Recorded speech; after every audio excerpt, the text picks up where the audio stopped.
হাইকোর্টের নির্দেশে অবশেষে গঙ্গারামপুর থানার অন্তর্গত কোরিয়াল এলাকায় 6টি বাড়ি উচ্ছেদ করা হলো।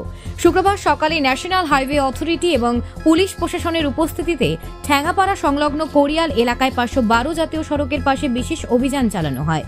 গঙ্গারামপুর মহকুমা পুলিশ আধিকারিক, গঙ্গারামপুর থানার আইসি সহ বিশাল পুলিশ বাহিনীর উপস্থিতিতে নজরদারি এলাকায় 6টি বাড়ি বুলডোজার দিয়ে গুড়িয়ে দেওয়া হয়। কান্নায় ভেঙে পড়েন গৃহহীনরা। গঙ্গারামপুর থানার ঠ্যাঙ্গাপাড়া বাজার সংলগ্ন কোরিয়াল এলাকায় দীপঙ্কর রায় নামে এক ব্যক্তি পেট্রোল পাম্পের জন্য প্রয়োজনীয় লাইসেন্স পান। সেই মতো পেট্রোল পাম্প তৈরির জন্য উদ্যোগ গ্রহণ করেন, কিন্তু পেট্রোল পাম্পের জন্য নির্দিষ্ট জায়গার সামনে অংশে বেশ কয়েকটি বসতবাড়ি থাকার কারণে নির্মাণ কাজ কোনোভাবেই শুরু করা যাচ্ছিল না। এই অবস্থায় গত 7 বছর আগে দীপঙ্কর বাবু উচ্চ আদালতের দ্বারস্থ হন। এরপর উচ্চ আদালতের নির্দেশে বেশ কয়েকবার উচ্ছেদ করবার উদ্যোগ গ্রহণ করা হয়, তবে স্থানীয় বাসিন্দাদের আন্দোলনের জেরে ব্যর্থ হতে হয়েছে। অবশেষে এদিন উচ্ছেদ প্রক্রিয়া সম্পন্ন করা হয়। উচ্ছেদ শুরু হতে কান্নায় ভেঙে পড়েন গৃহহীন বাসিন্দারা।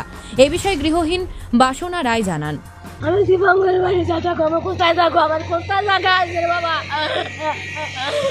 আমি কোথায় যাবো? আমি চাল করে ওইখানে ভাত করে রাইতে কেমন কামটা দিয়ে গেছি।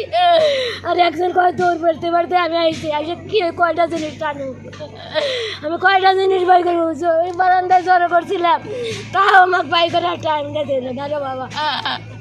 আমি কোথায় যাবো? আমার কিচ্ছু নাই। মেয়ে সাথে আমি বিয়ে দিচ্ছি, বোঝা গেছে। আমি কোথায় থাকবো? মেয়েরা ওই সকালে নেই যে নাতিন ঢাকা যাইছে, বাড়ি ওটা 300 দিবি, আর একটার বাড়ি নালা গোলা।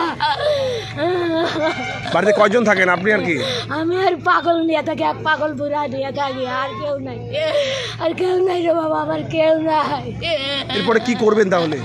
আমি এরপরে কোথায় যাবো? আমি গাড়ির তলে বাধা দেবো, আর কি আমার কি বুদ্ধি আছে? ওগুলোর সামনে যাবো তো মারিয়াতে যা, তাও আমার এখানে আর গাড়ি নাই না, ধরে গাড়ি। কতদিন ধরে এখানে বসবাস করছেন? 60-70 বছর ধরে রয়েছি রে বাবা, 60-70 বছর হলো। আমি আর কোথায় যাবো, কি করবো? আমার কেউ নেই। আমার সরকার থেকে একটা ঘর দিয়েছিল, এ ঘরটাও আমার কিছু গেল না। এ বিষয়ে স্থানীয় বাসিন্দা গোপাল সরকার জানান, সামনে পিছনে পাম্প হবে, একটা রাস্তা চেয়েছে। প্রথমে মাপ দিয়ে আমাদের এই পর্যন্ত দেখিয়ে দিয়েছে, আমরা ওই সামনে থেকে ঘর পিছনে তুলেছি। পিডব্লিউ অফিসার দেখিয়েছে, তখন বলছিল যে না, আপনারা 12 মিটার বাদ দিয়ে পিছনে যেটা করতে পারেন, আমরা ভাঙতে যাবো না। আমরা বেশ কিছু টাকা খরচ করে এখানে আবার নতুন করে ঘরটা করলাম।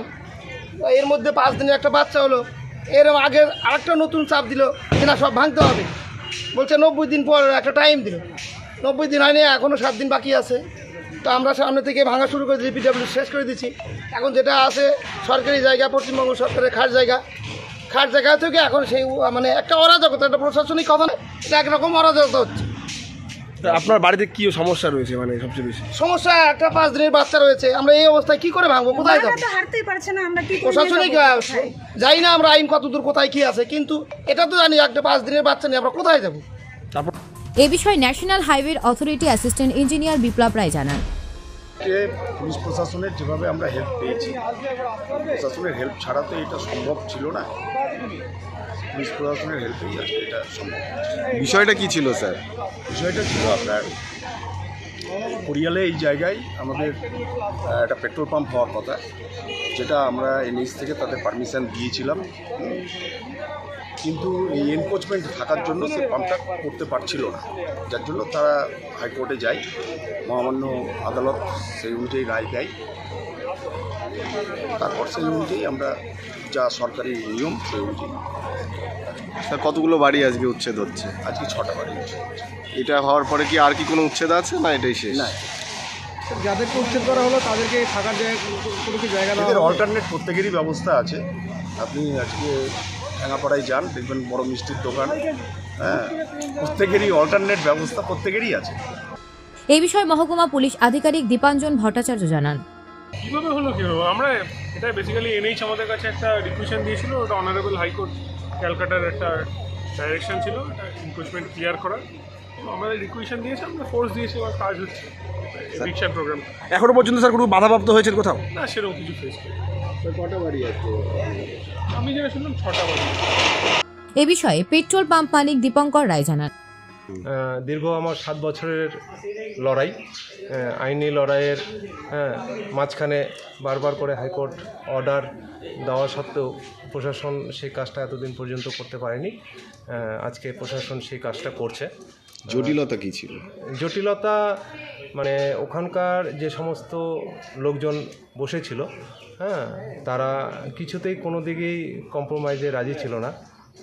আমি তাদেরকে পুনর্বাসনের যে একটা ব্যবস্থা করেছিলাম সেটা তাতেও তারা রাজি ওই নয়। জায়গাটা আপনি কি পারপাসে কেন নিয়েছিলেন? মানে পেছন কাছ দিকে, থেকে? পেছন দিকে আমার পেট্রোল পাম্প হবে। পেট্রোল পাম্পের জন্য ভারত পেট্রোলিয়াম কর্পোরেশন লিমিটেড ওনারা সামনের পিডব্লিউডি জায়গাটা এনওসি নিয়েছে। এনওসি নেওয়ার ফলে সেই এনওসির দরুন মানে পিডব্লিউডি সেই জায়গাটা উচ্ছেদ করছে। এতদিন উচ্ছেদ হয়নি? এতদিন উচ্ছেদ হয়নি।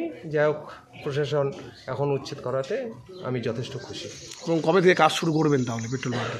পেট্রোল পাম্পের কাজ আজকে উচ্ছেদ হলে কালকে থেকে আমি কাজ শুরু করব। গঙ্গারামপুর থেকে বিশেষ প্রতিবেদন, নিউজ টুডে।